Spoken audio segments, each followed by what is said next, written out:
Efésios, capítulo 1, nós olharemos os versos 7 e 8. Diz assim, então, a palavra do nosso Deus. Nele temos a redenção, pelo seu sangue, a remissão de pecados segundo a sua graça, a riqueza da sua graça, que Deus derramou abundantemente sobre nós, em toda a sabedoria e entendimento. Esta é a palavra do nosso Deus.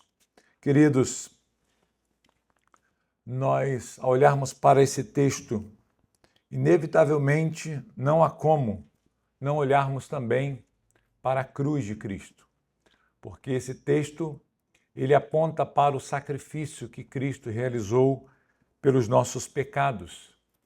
E por quem Cristo realizou este glorioso e grandioso sacrifício? Ele fez isso pelo seu povo, por nós, por aqueles que foram eleitos, escolhidos por Deus na eternidade para a glória do seu nome.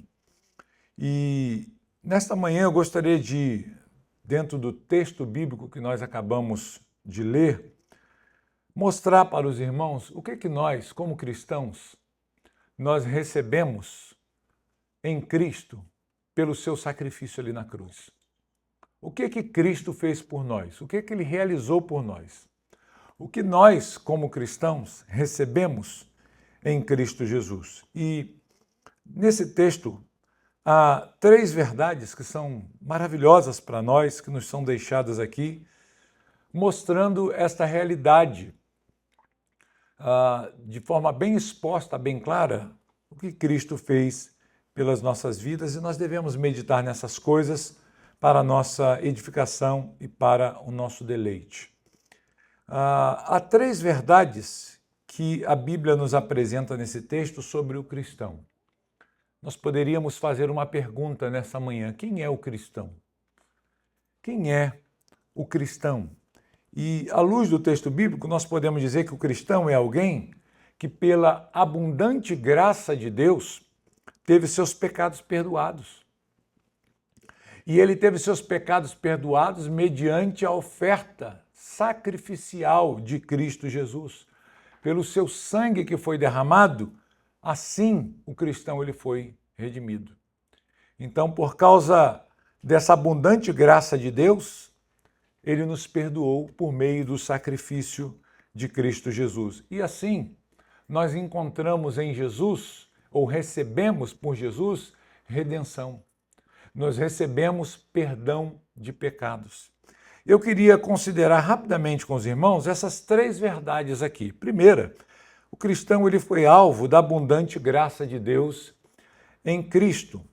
O texto vai nos mostrar, queridos, que o cristão é aquele que recebeu graça da parte de Deus, a graça divina. E o que isso significa? Isso nos mostra, queridos, que tudo começa em Deus. Toda a salvação que nós desfrutamos não começou conosco. A salvação, ela não nasce do homem em si, ela não parte de nós.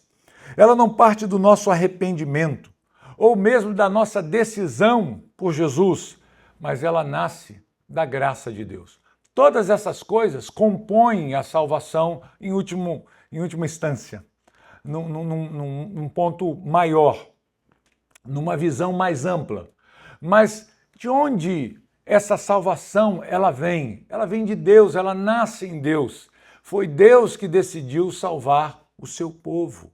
E Paulo faz questão de nos mostrar isso nessas palavras que nós acabamos de ler aí, porque ele vai citar aqui que esta redenção pelo sangue de Jesus é segundo a riqueza da sua graça. Então olhem para essa expressão e percebam que Paulo não está falando aqui de uma graça pequena. Ele não está falando de uma graça que foi medida por Deus e concedida a nós. Não foi uma graça apenas suficiente ou suficiente apenas, necessária apenas para a salvação, mas ela foi, meus queridos, uma graça abundante. A expressão de abundância que nesse texto tem esse propósito de nos mostrar que Deus, ele derramou sobre nós essa graça de forma plena. Nós fomos alvos da graça de Deus de forma plena, não limitada. Deus derramou abundantemente essa graça sobre nós. Isso nos mostra que Deus não nos salva ou não nos salvou de forma econômica. Deus não foi econômico na nossa salvação. Ele não limitou a nossa salvação, a sua graça em nossa salvação. Pelo contrário, Paulo ele faz questão de mostrar isso. Ele salvando segundo a infinitude do seu próprio caráter bondoso, gracioso, misericordioso. Um pouco mais adiante aqui em Efésios, nós vamos encontrar Paulo trazendo essa mesma expressão no capítulo 2. Eu convido os irmãos então a olharem aí comigo, Efésios, no capítulo 2, a partir do verso 4, ele diz assim: mas Deus, sendo rico em misericórdia, por causa do grande amor com que nos amou, e estando nós mortos em nossas transgressões, nos deu vida juntamente com Cristo, pela graça, vocês são salvos.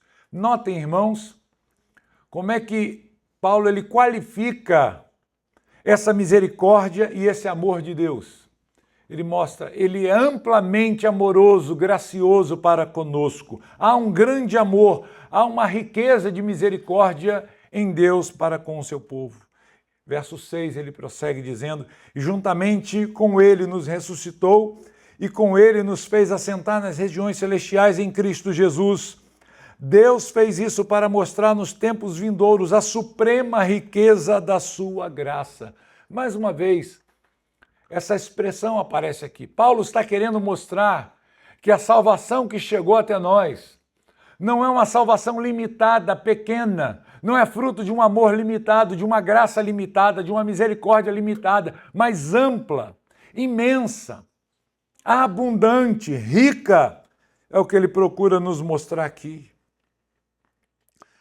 Ele diz em bondade para conosco em Cristo Jesus. E o verso 8, um dos versos mais conhecidos, porque pela graça vocês são salvos mediante a fé. E isto não vem de vocês, é dom de Deus, não de obras, para que ninguém se glorie, pois somos feitura dele, criados em Cristo Jesus, para boas obras, os quais Deus de antemão preparou que andássemos nelas. Então, meus irmãos, percebam aqui que ao falar desta graça de Deus, não apenas aqui na introdução dessa carta, no capítulo 1 que nós estamos olhando, mas Paulo ele vai discorrer sobre essa graça, sobre a abundante graça de Deus, o abundante amor de Deus em toda a epístola, para que fique bem claro para nós que Deus nos salvou foi dessa forma. Deus nos salvou de forma graciosa e usando da sua graça que é abundante. Então, quem é o cristão? O que nós recebemos como cristãos, como seguidores de Jesus? O que nós recebemos dele por meio desse sacrifício? Nós recebemos graça de Deus. Nós somos alvos, ou fomos alvos, da abundante graça de Deus por meio de Cristo Jesus. Porque foi através de Jesus que essa graça se manifestou em nossas vidas. Eu sei que quando nós pensamos em graça, nós já temos uma frase pronta. Se fizéssemos uma pergunta assim: o que é graça? Eu acredito que os irmãos já teriam uma resposta na ponta da língua, né? Graça é favor imerecido. Geralmente nós respondemos assim, e de fato é. Mas na Bíblia, graça é a disposição soberana de Deus em conceder aquilo que jamais poderíamos conquistar. Não é Deus apenas oferecendo uma oportunidade, Ele efetivamente está salvando. É concedendo algo que é impossível a nós. E é isso que nós precisamos considerar aqui. Então o cristão ele nunca pode olhar para si mesmo e dizer: eu consegui chegar até aqui. Eu estou nessa condição por causa do meu esforço, por causa da minha vontade, por causa do meu querer, mas por causa da glória e da graça de Deus, da graça salvadora de Deus. É isso que o cristão deve considerar sempre. Toda glória pertence a quem? Ao Senhor, a Ele, unicamente ao Senhor. Então, Essa é a primeira verdade que Paulo nos traz ao falar da salvação que foi nos dada por meio de Cristo Jesus. Mas ao falar mais a respeito dos benefícios que nós recebemos e quem nós somos, ele vai nos mostrar que o cristão foi perdoado pelo sangue precioso de Cristo. E aqui, queridos, nós podemos dizer que está o centro dessa passagem que nós lemos aqui com os irmãos. Aqui Paulo está tratando da expiação. Paulo ele diz, pelo seu sangue. Não é isso que o texto está dizendo aí? Olhem aí Efésios capítulo 1, voltem aí para Efésios capítulo 1. Verso 7 ele diz, pelo seu sangue. Na Escritura, irmãos, na palavra de Deus, sangue nunca é apenas sangue. Tem um sentido aqui diferente. Ele representa sempre uma vida sendo entregue, uma vida sendo oferecida em sacrifício. O escritor aos Hebreus, capítulo 9, ele vai nos dizer que sem derramamento de sangue não há remissão de pecados. E é exatamente o que Paulo está dizendo aí. Olhe novamente para o versículo 7. Nele, ou seja, em Cristo, nós temos a redenção. E nós já vamos tratar a respeito do que é essa redenção. A redenção é a consequência da ação graciosa e expiatória de pecados que nós recebemos em Cristo Jesus. E ele diz, pelo seu sangue, a remissão dos pecados. O que é remissão de pecados? É a obra expiatória de Cristo Jesus, queridos. O pecado exige justiça sendo aplicada. Justiça exige punição. É necessário que o pecador, o transgressor, seja punido. Mas a Bíblia nos mostra que Cristo recebeu essa punição em nosso lugar. Então nós fomos alvos. Nós somos ou fomos esse alvo da graça de Deus, da bondade de Deus, da misericórdia de Deus, da salvação de Deus. Deus expiou os nossos pecados por meio do seu Filho, em Cristo Jesus. Ele recebe essa punição. O sangue de Jesus sendo derramado, esse sangue que é apresentado aqui por Paulo, na passagem que nós acabamos de ler, não foi um acidente na história. Como se Jesus não conseguisse cumprir o seu plano redentivo e ele fosse apanhado pelos seus inimigos e levado à cruz e ali falhasse o plano de Deus. Não, tudo isso já estava determinado para a nossa salvação. O seu sangue, assim, irmãos, não foi um acidente, foi uma oferta de Deus a nós, foi substituição, foi expiação. Por isso, Paulo imediatamente ele acrescenta a seguinte expressão após a remissão dos pecados. Nele temos a redenção pelo seu sangue. E aí ele vai dizer, o que é isso? Remissão de pecados. Remissão, querido, significa cancelar, pagar uma dívida. Esse é o significado da expressão. Então, em Cristo, nós temos essa remissão de pecados. Nossos pecados foram perdoados, eles foram pagos. A nossa dívida diante de Deus foi paga. A culpa desaparece porque Cristo assumiu. Ele carregou sobre si os nossos pecados e as nossas culpas. Nossa dívida foi paga. Nossa transgressão exigia uma punição, e essa punição caiu sobre Cristo, e o cristão é beneficiado por isso.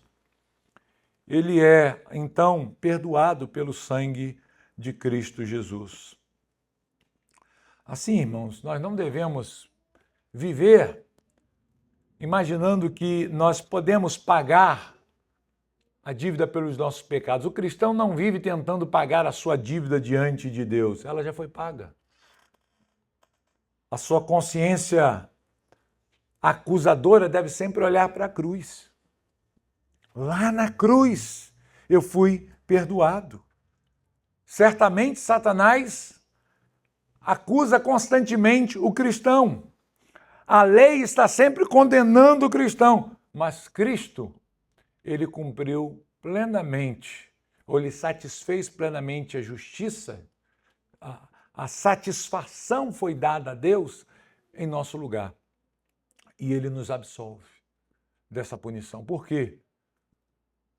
Porque a ira caiu sobre ele. Não é que a culpa foi esquecida, ou a culpa foi deixada de lado, mas ela foi colocada, imputada em Jesus. E ele sofreu essa punição que deveria cair sobre nós. Então isso nos deve alegrar o coração. E Paulo ele vai encerrar aqui, nesses poucos versos, mostrando uma outra realidade sobre o cristão. Quais são os benefícios que a morte de Cristo trouxe a nós? Paulo ele vai nos mostrar mais uma coisa aqui nesse texto. Ele vai nos mostrar que o cristão ele foi redimido de sua terrível condição por Cristo Jesus. É assim que o texto começa. O texto, eu fiz a exposição aqui para os irmãos, ao contrário, né? Eu comecei do fim. Mas o texto começa nos mostrando essa primeira verdade. Nele nós temos o quê? A redenção. O que significa isso? O cristão é alguém que foi redimido. Então, 3 verdades nós temos aqui. Primeiro, o cristão é alguém que, segundo a palavra de Deus, recebeu a abundante graça de Deus na sua vida. Ele foi alvo dessa abundante graça. Ele é alguém que teve seus pecados perdoados, cancelados, sua culpa foi arrancada, foi depositada sobre Cristo e ele pagou essa dívida. E o cristão é alguém que foi redimido da sua terrível condição por Cristo Jesus. O que significa redenção, irmãos? Redenção tem o propósito de nos mostrar aqui o que aconteceu exatamente conosco, nossa libertação. A redenção significa libertação por meio de um pagamento. Ok? No mundo antigo, essa expressão era muito usada para escravos, para prisioneiros, para pessoas que estavam condenadas. Todos estes tinham algo em comum: não conseguiam libertar-se. Alguém precisava pagar pela libertação deles. E foi exatamente isso que Cristo fez. Ele não apenas nos perdoou como se isso fosse pouco, mas ele também nos comprou, meus irmãos. Ele pagou o preço por nós. Nós não pertencemos mais ao pecado, nós não mais pertencemos ao mundo, nós não mais pertencemos a Satanás, mas nós pertencemos a Cristo. Nós somos propriedade dele. Isso que é redenção, é você resgatar alguém, tirar alguém daquela condição. Então, notem aqui, irmãos, que a redenção, ela é uma consequência dessa obra de Cristo. Deus, ele derrama graça sobre nós em Cristo Jesus. Nós somos alvos dessa graça de Deus, abundante graça de Deus, desse amor infinito de Deus, que paga o preço do nosso pecado, que assume a nossa culpa, a nossa dívida, ele paga por nós. E agora? O que acontece conosco? Nós somos redimidos. Nós recebemos redenção. Porque Cristo expiou, fez expiação por nós, porque Cristo, pelo seu sangue precioso, pagou a nossa dívida. Então agora, nós fomos redimidos. Temos redenção. O cristão é alguém que foi tirado da condição em que ele estava e ele foi colocado numa nova posição hoje, de filho, de amigo de Deus, de servo de Deus. Então, de forma objetiva, Paulo está nos mostrando nessa passagem que Cristo pagou o preço e a nossa condição, então, ela mudou. Nós não somos apenas perdoados, nós somos libertos. É isso que Cristo nos fez. Ele nos transporta das trevas para a luz. Ele nos tira do reino de Satanás e ele nos traz para o seu reino, para a sua glória e para o seu louvor. Então, quem é o cristão, queridos? O cristão não é alguém que teve a sua ficha limpa, vamos colocar assim, né? zerou lá as suas dívidas, teve sua conta resolvida, mas é alguém que ganhou um novo dono, que está sob um novo Senhor. A cruz, ela não apenas removeu a nossa culpa, ela mudou também quem nós somos, a nossa identidade. Ela transformou essa realidade em nós. Então, como nós éramos ou vivíamos antes de Cristo? Segundo o texto bíblico, nós éramos condenados, culpados e escravos. Estávamos nessa condição. E o que a cruz fez? Ela nos alcançou pela graça de Deus. Fomos perdoados pelo sangue. Nós fomos redimidos para Deus, comprados para Deus, pertencemos a Deus. Se Deus, meus irmãos, fez tudo isso por nós, e foi exatamente isso que a Bíblia nos apresentou aqui nessa manhã, a respeito de sua obra, a pergunta que fica para nós é: como nós devemos viver para Deus? Como nós devemos viver agora? Se nós fomos alvos de tudo isso aqui, de toda essa bondade, misericórdia, graça, perdão, libertação, a pergunta que fica é, sabendo dessas coisas, sendo alvo dessas coisas, como nós devemos viver hoje? Bem, certamente nós devemos viver uma novidade de vida. Nós devemos viver para a glória do Senhor. Nós somos ensinados que devemos viver assim, para a glória do nosso Deus. Que Deus seja glorificado, irmãos, através do nosso viver. Que a cruz de Cristo, que sua obra sacrificial em nosso lugar, que o resgate que recebemos de Deus, isso nos motive sempre a vivermos neste mundo para a glória do seu santo nome.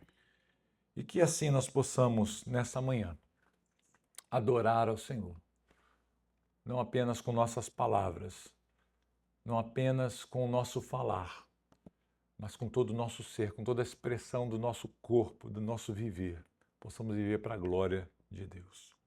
Vamos orar.